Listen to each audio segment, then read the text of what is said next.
claro se o senhor conseguir pontuar a questão dos Estados Unidos, né? Se Estados Unidos devem ter essa intenção de prolongar por um tempo indeterminado esse conflito, de realmente transformar numa guerra, de ter um conflito armado ali no chão, né? Porque por enquanto a gente está falando desses conflitos aéreos.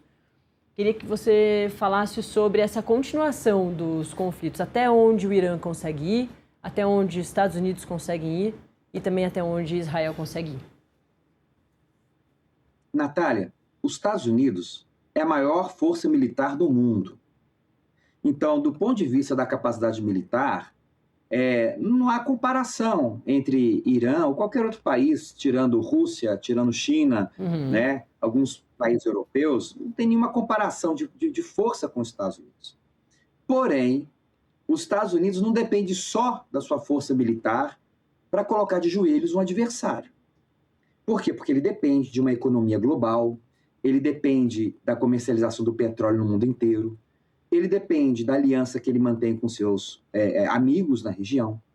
E vai ser justamente isso que o Irã vai agir. Ele vai agir em cima disso. Porque não há como existir uma guerra por terra, uma guerra convencional de infantaria, de cavalaria, né? Ou de uma artilharia de campanha. Ali nós estamos falando de uma guerra híbrida, diferente, de poder aéreo, né? De quem vai ter a superioridade aérea. E o Irã tem uma capacidade única. Ele possui um tipo de tecnologia muito interessante, que é próprio do seu Estado, que é desenvolver mísseis balísticos, drones, que dão a ele algum tipo de segurança contra os seus inimigos locais. Por outro lado, Israel e Estados Unidos têm superioridade aérea. Então, a pergunta é, até que ponto os iranianos conseguem resistir à superioridade aérea americana e israelense, e até que ponto Israel e Estados Unidos, porque quem está sendo bombardeado é o Kuwait, quem está sendo bombardeado é o Bahrein, são os Emirados Árabes Unidos, é o Catar, são todos os aliados, né, dos Estados Unidos na região, aliados muito importantes. Até que ponto os Estados Unidos vai conseguir manter essa ofensiva, vendo seus aliados definharem? Porque, claro, o Irã ataca bases americanas na região, mas paralisa o país inteiro. Eu tenho uma prima muito querida que mora nos Emirados Árabes Unidos e ela recebeu um comunicado do governo falando o seguinte: todo mundo em casa, ninguém sai de casa. No mundo muçulmano, domingo, gente, não é feriado, não é dia de descanso, né? Dia de descanso é sexta-feira. Então, aquilo paralisa tudo. A Qatar Airways, né, a Emirates, elas cancelaram seus voos, sem contar o fechamento do Estreito de Hormuz, que pode ter um impacto ainda pior para aquilo que é a política econômica do presidente Trump. Então, a continuidade da guerra, ela vai depender do ânimo interno daquelas populações. Eu concordo com você que que a população israelense está cansada de guerra, mas o primeiro-ministro Benjamin Netanyahu é um senhor das guerras. Ele se mantém no poder em função das guerras. E por isso que o Irã tenta agora mostrar que a cada dia uma parte de Israel vai sofrer o efeito direto dessa guerra, para além das sirenes, para além das centenas de drones e de mísseis que vão chegar ali. Um ou outro vai entrar e vai matar muita gente.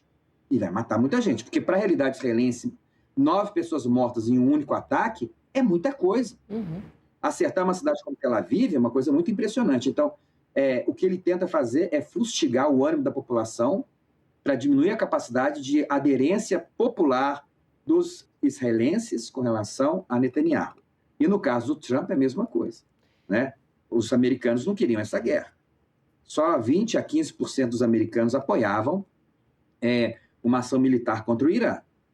Eles vivem um problema migratório complexo, eles vivem um problema inflacionário complexo. Nós vamos ter eleições de meio de mandato agora nos Estados Unidos, em que ele pode perder o controle do Senado e do Congresso, né? E isso mostra como é delicada essa guerra. E por isso que os Estados Unidos e Israel querem uma guerra rápida e porque o Irã quer uma guerra longa. Uma guerra longa.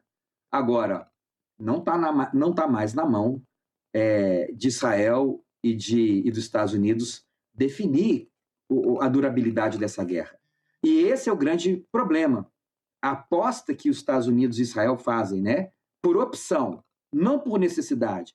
Porque essa guerra não é em razão do arsenal nuclear iraniano, que eles não têm arsenal nuclear, nem em razão do programa nuclear iraniano, porque eles têm direito a enriquecer urânio até uma certa medida pelo Tratado de Não Proliferação de Armas Nucleares.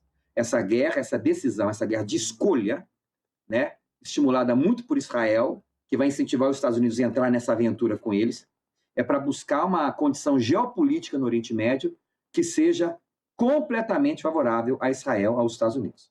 Hoje, já é muito favorável a Israel e aos Estados Unidos, mas eles querem uma condição de jogo de soma zero. Vamos ganhar tudo, enquanto o outro vai perder tudo.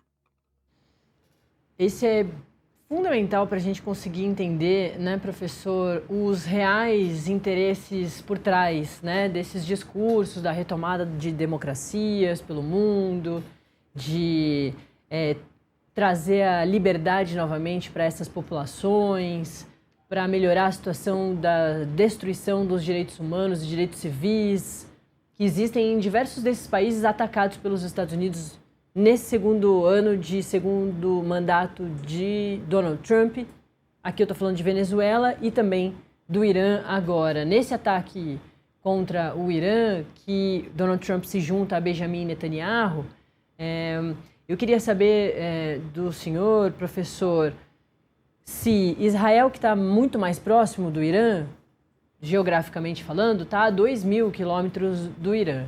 E a gente vê que, mesmo sendo branda, por enquanto, a reação, branda no sentido de ser espaçada, que agora está parecendo que já é uma nova estratégia do Irã justamente para conseguir cansar a população israelense e tudo mais, e conseguir desviar das proteções israelenses. E Estados Unidos está bastante distante, né? São um país que estão do outro lado do Ocidente. Mas tem diversas bases militares aí no Oriente Médio que estão sendo atacadas.